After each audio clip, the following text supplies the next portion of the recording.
Okay guys, driving in the South with Katie and Corie part 4.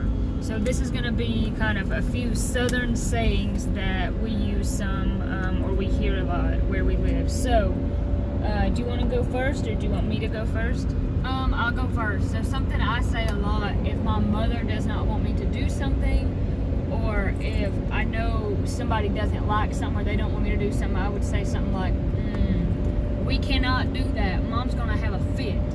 Like pitching a fit. But I don't say pitch a fit, I just say we can't do that because Mama would have a fit. She would not like that. And when I say fit, I'm not thinking about like the shoe fits. I'm thinking like Mama's gonna have a meltdown, a fit. So, and even too, you might use it like if we're out watching the chickens or whatever and we see one's after a bug, you might say something like, man, she's having a fit trying to get to that bug. You know, just making like a big to-do.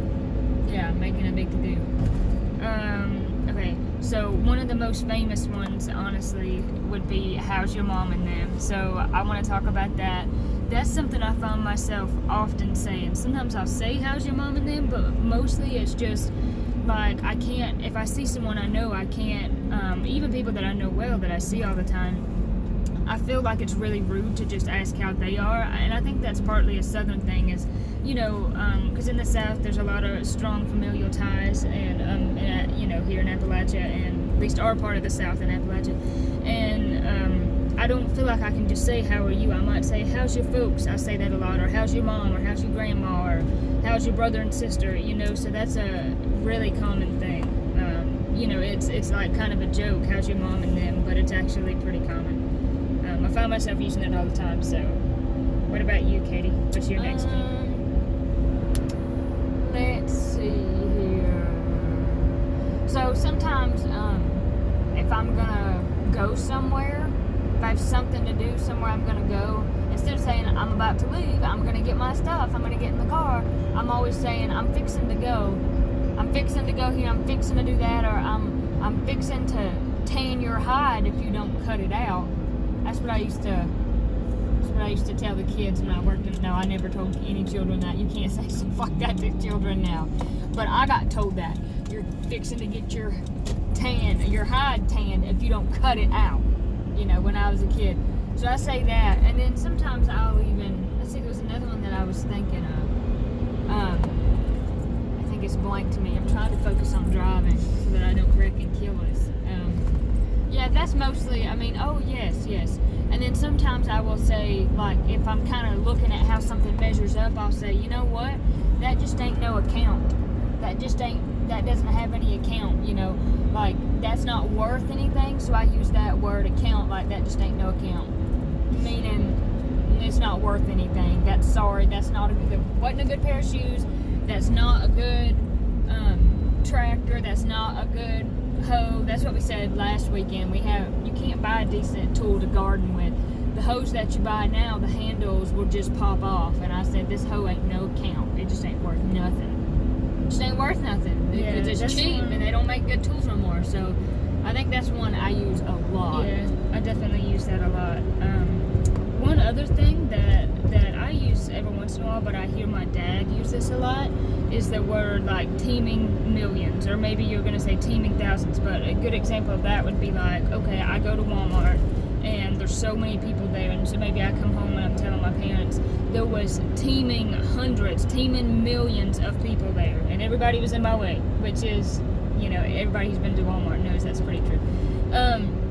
You know, but using that, like teeming millions, mostly it's teeming millions, but it could be like teeming thousands, teeming hundreds of people.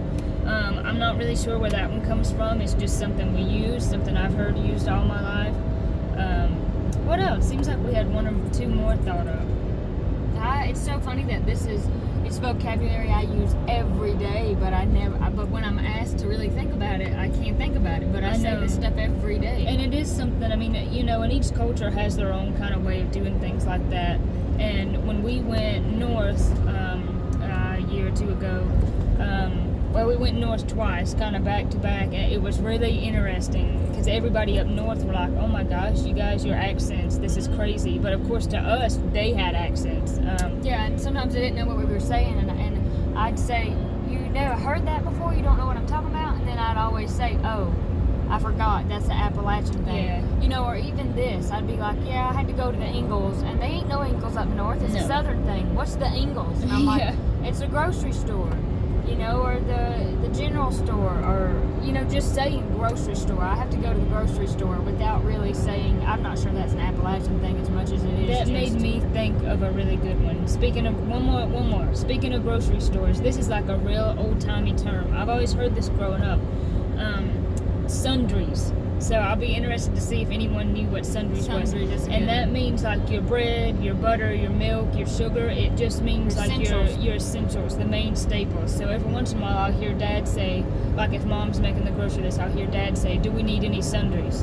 And I know what he's talking about. It's, you know, the bread, the butter, the milk. It's just those staples, and that's what they used to be called.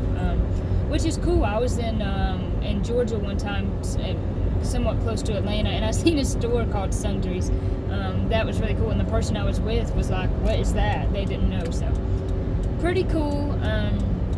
We definitely have our own dialect and own way of saying things in Appalachia, as well as every other culture, but it's really cool because Appalachia, you know, as the world progresses, is somewhat a dying culture, and we want to carry it on. So all right, I think that's it, folks. Hope you enjoyed this one, and we'll see you on the next one. Peace out.